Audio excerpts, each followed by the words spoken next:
Well, here's a new one.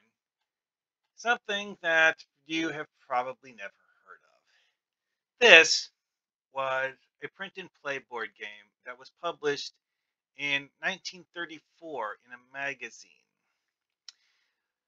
I'm sure you can guess what the topic of the magazine was, but yeah. Now, do I actually like the magazine? No. Do I like the theme of the board game? No.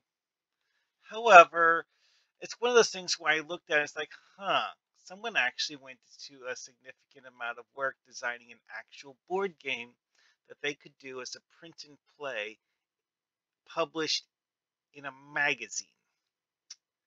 So I decided I wanted to try it out to see how much of an actual good board game it was.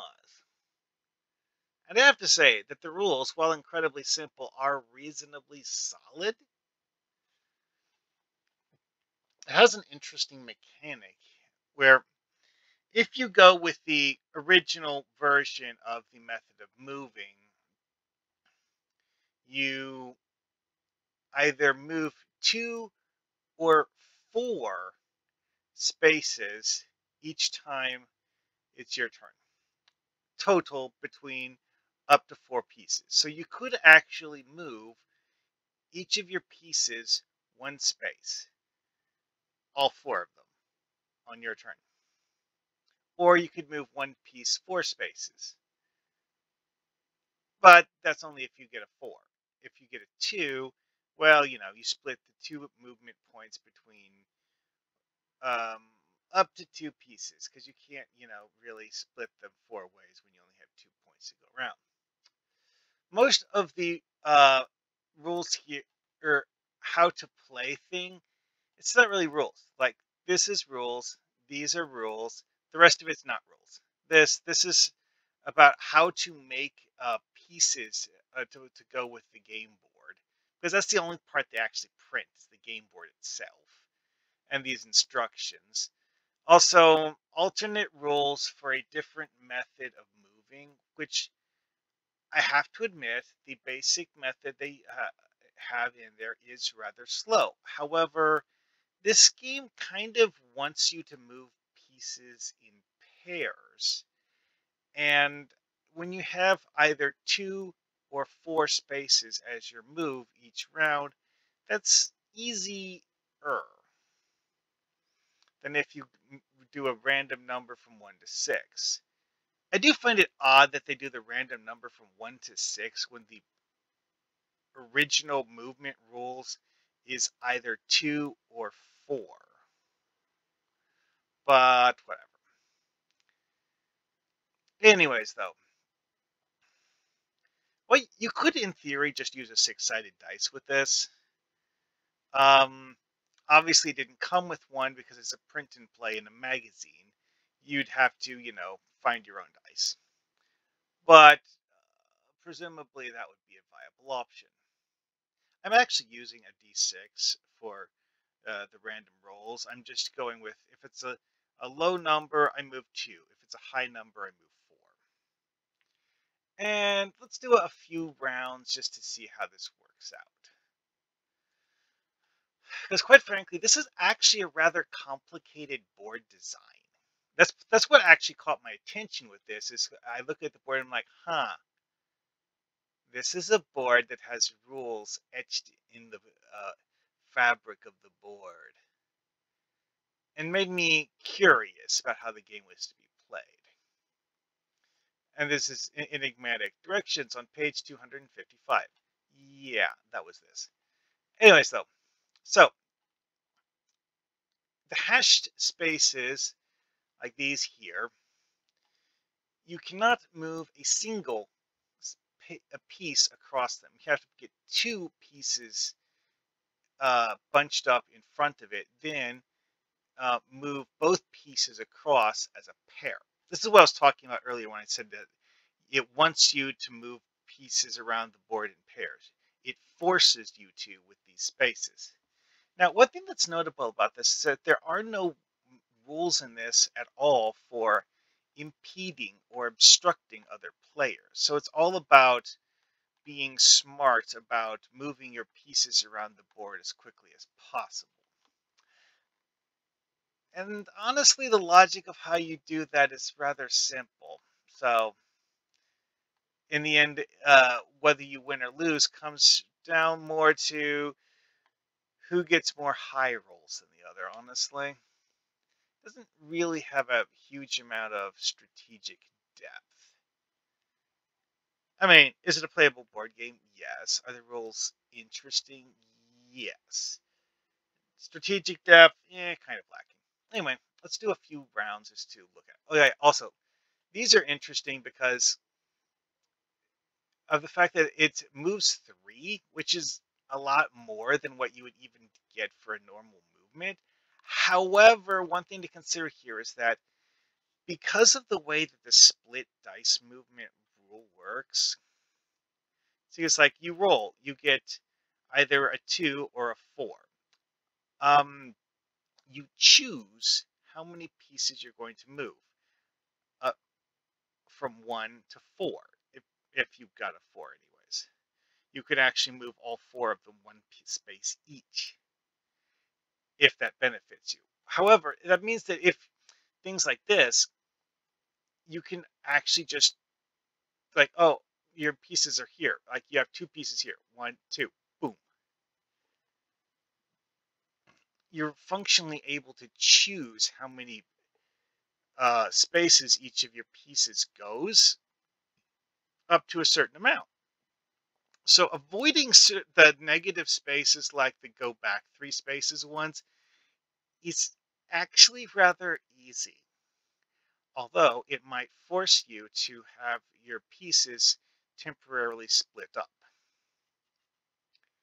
Because if you're here, well, if you're here, you're probably just going to move the pieces to here and then just bypass it completely. But, you know, if you have one piece here and one piece here, and you roll a 4, this one goes 1, boom. This one goes 3, 1, 2, 3, boom. Because you're choosing how much of your roll to assign to each piece. To be quite honest, I do kind of think that that trivializes the hazards on the board. Games like Parcheesi, which is the closest thing I can think of to this one, the site that I saw it talked about on compared it more to Monopoly than any other game, and quite frankly, that's ridiculous because there is literally nothing in this game that even resembles Monopoly. Parcheesi, though, is pretty close in some ways because you have 4 pieces, you have to move them around the board, and then get to the center. However, unlike Parcheesi, the board isn't symmetrical. Each side of the board is unique and different. However, you have to, according to the rules, take each of your pieces all the way around the board. So the varying assorted hazards, your starting position determines what order you bypass the hazards in, not which hazards you bypass. So that does drastically reduce the effect of the randomness.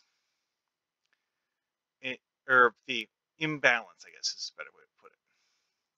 Also, one thing I'm not entirely clear about is how the detour spaces work, because the rules here don't mention they exist. See game board for other moves. That's literally the only thing it says about detours.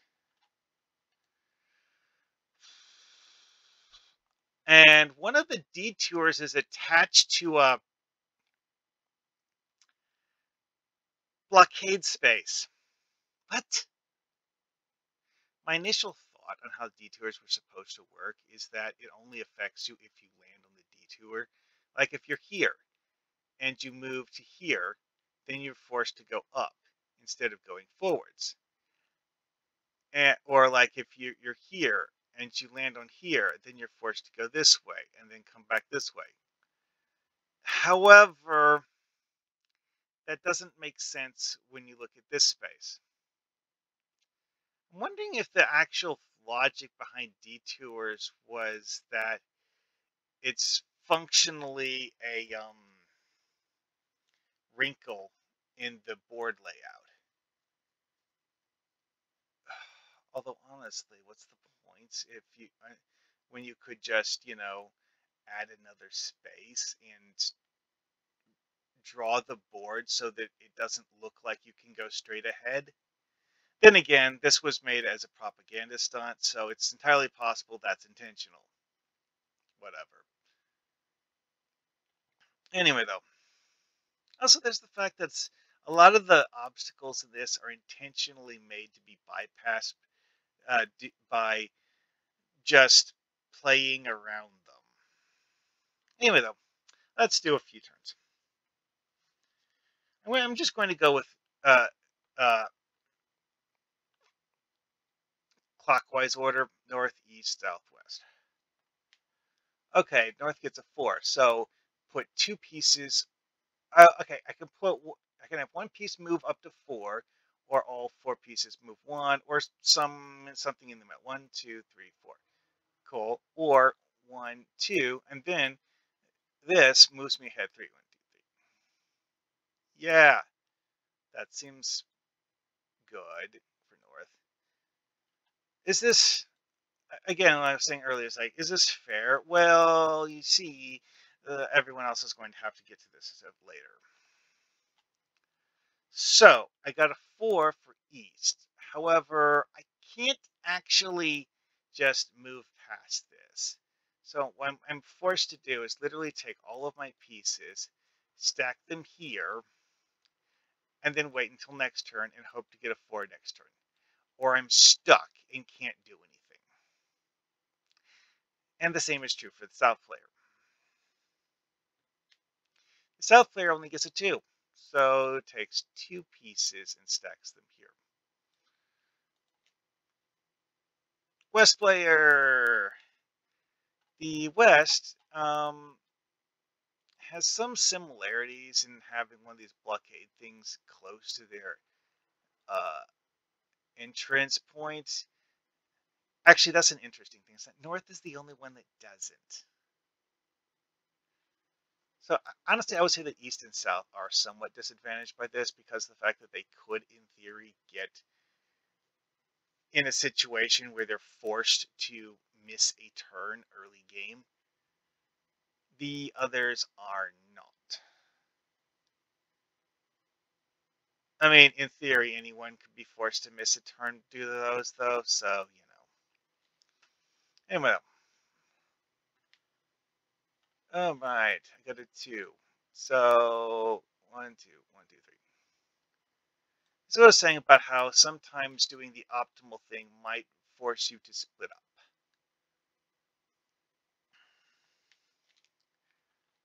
Oh, I got a 2. I can't do anything on East.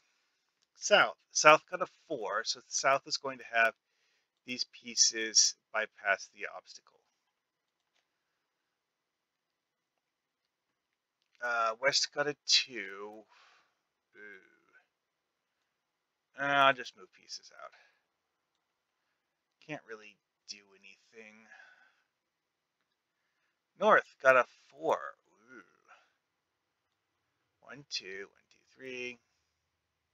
Then I move a different piece. 2. 1, 2. I think this is the right way of going about it.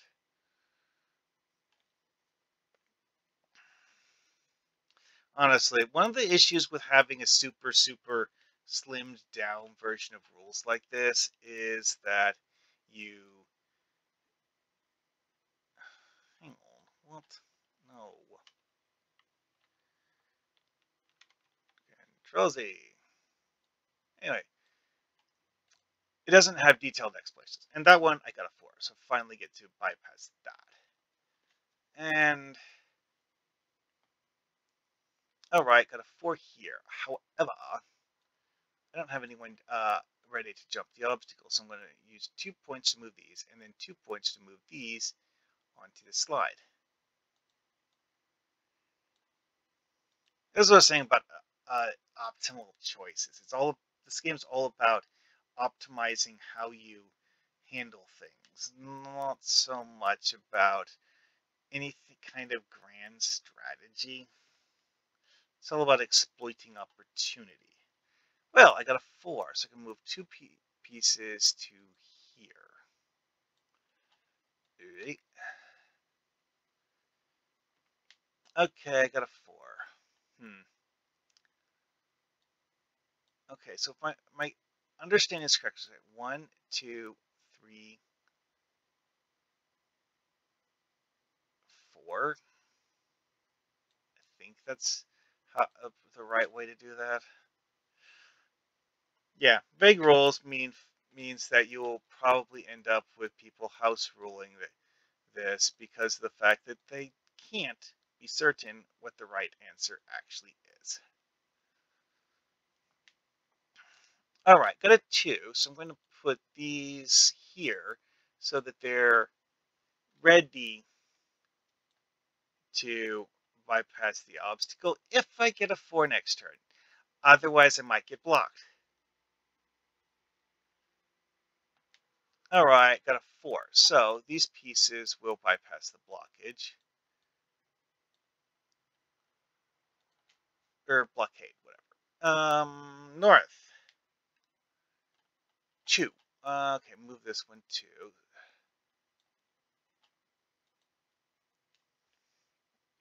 I have to say, having North able to jump onto the United Farmers League largely at will does seem like an advantage. But it's a really short-term advantage. That North starts on the quick to move inside of the board. That's honestly what it is. Then they have to go through the slow ones. Eventually, you know. All right, so got a 4. My best understanding of how to do this is 1, 2, 3, 4. How do you remember which direction you're moving? That's up to you. Yeah. Big rules. All right, so these pieces can move. 1 and 2. Why did I move this one first? Well, it's all the optimization. If I get a 2 next turn, I can move these guys to here, and then they slide to here. And then if I get a 2 the turn after that, I can move them from there to here. Or if I get a 4, I can move these guys. Options, I have them. I'd still have options the other way, but, you know. Okay, so I got a 4, so I'll just move these 2 and get in position. Like I said, it's that the way the game's rules work, it actually really wants you to move your pieces as a group around the board, or at the very least in pairs. All right, so move 1 4 spaces. 1, 2, 3, 4.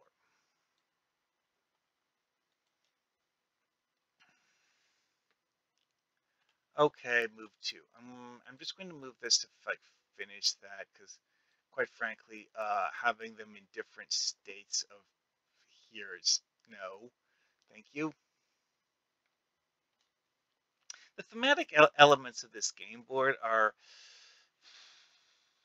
honestly purely decorative. None of it actually has any real bearing on the way you play. Okay, got a 4, so I'm going to move these guys.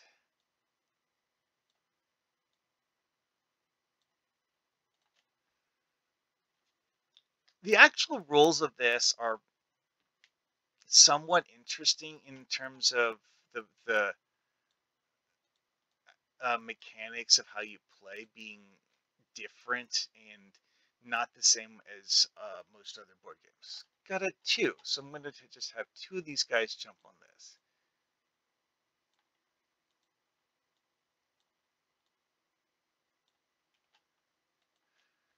Um, is it a good game though? No. doesn't really have a whole lot of strategic depth. It's one of those things where you play it once and then you're done with it. Okay, got a 2. You know what? I'm just going to have this guy jump on the slide. Everyone else is going to have to follow later, I guess. Okay.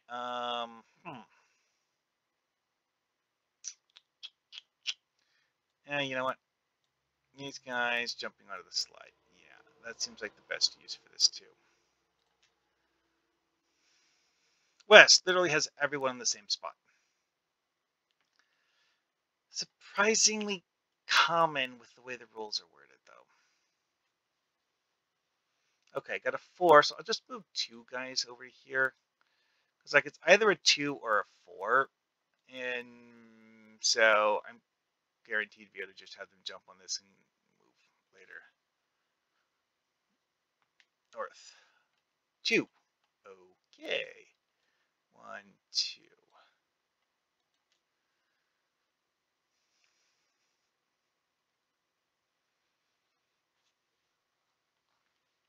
Okay, got a 4.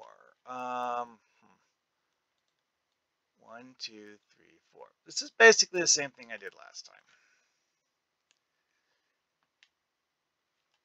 Yeah, one of the things I'm noticing about this game that it's not necessarily like an indication that it's a badly designed game is that while the game does have choices, there's not actually a lot of them.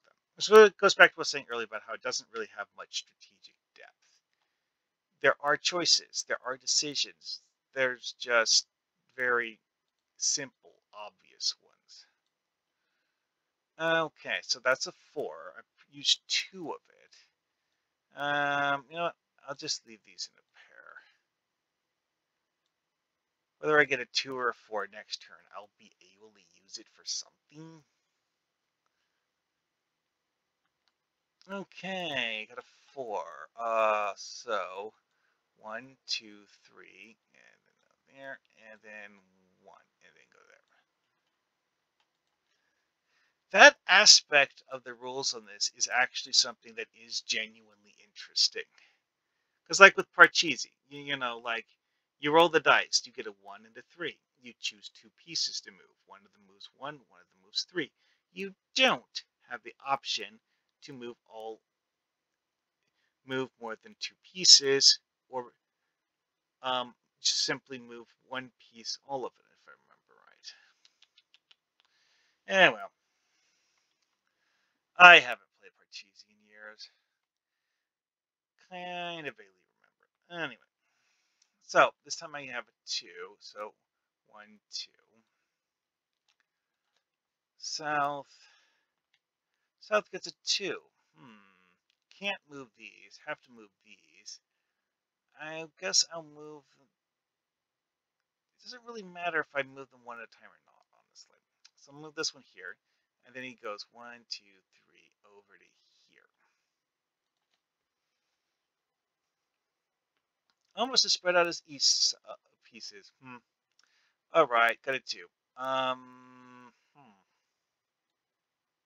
Same with South, is that, you know, it's like, there's several things I can do with it, neither of which is inherently better or worse than the others.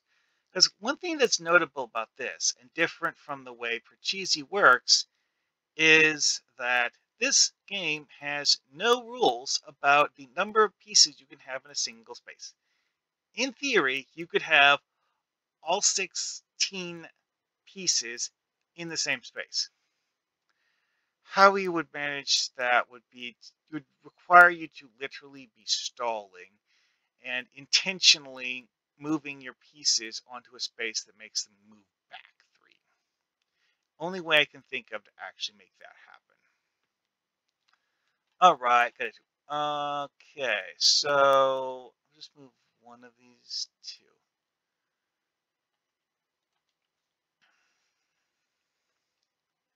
Okay, I got a 4. 1, 2, 3, 4.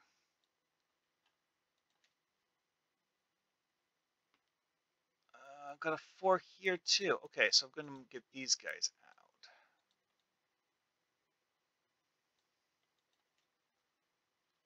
Yeah, one thing you might be noticing about this is that this honestly looks like whoever designed the board literally hand drew it on a sheet of paper. Which, back in the 30s, that is kind of how people design board games. So it very much feels appropriate for the era. All right, west turn. It's a two. All right, so all of the west pieces are sitting in the same spot.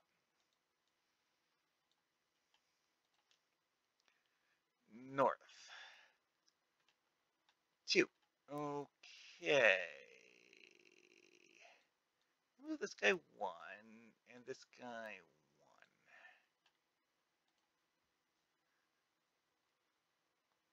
won. Oh, east got a two. Well, this guy goes here, I guess. South gets a four.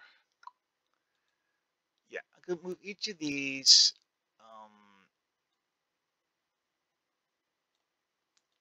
two spaces. So they end up with three guys in this pile.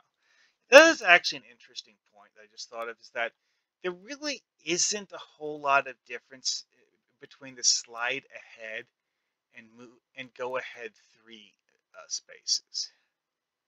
I mean, in terms of the way the board is laid out, they look different.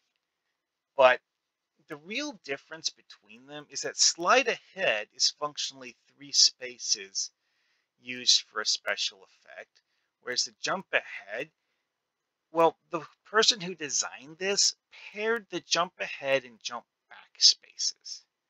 And that's the real difference between the two. Not actually in terms of how you move, but the fact that one of them you have to carefully choose the number of spaces each time you do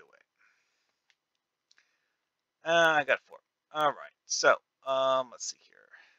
One, two, three, four. And jump ahead three. One, two, three. And north turn. And I got a four. So, I can't bypass this. I can, however, move two here to get that in position to bypass. And then the other two to put these guys there. Anyways, so I've been at this for 27 minutes. I am an eighth of the way around the board. There is no way in hell I'm actually going to finish the entire board in this video. Which does bring to mind something in the rules about how using dice or something that's not twos and fours to decide how far you move. Like, if the game takes too long, makes you wonder why they specified this, doesn't it? Although honestly, if you simply got two of them where there's, instead of 1-2 or 1-4, just doing two of them each turn, that would make it faster. It also trivialized a lot of the obstacles, but quite frankly, having obstacles that aren't trivial is part of what makes it take a while. Anyway, though, that's enough of a look at this. Thematically, I hate it. Is it thought-provoking? No. However, the way that the game rules are written, I felt was worth a look at and a play test of. Because, quite frankly, I've not seen a game with rules like this before. The whole aspect of you getting allotted a number of movement points and then choosing how to spend those, moving anywhere from 1 to 4 pieces in a single turn, is actually an interesting one. But it's the only decision you have to make in this game, is which pieces you want to move and how far. Because, well, I mean, none of the spaces on the board that you are looking at actually represents a choice. They're all obstacles obstacles, and the choice is how to bypass them by moving your pieces. And eh, overall, I don't think that's particularly great. I can't say I think it's a terrible game, but it's one of those where most people would be like, well, played it once, don't care, don't feel like playing it again. Because it just doesn't have much in the way of interest and something to hold your attention, I guess you could say. Anyways, that's enough of this. See you guys later.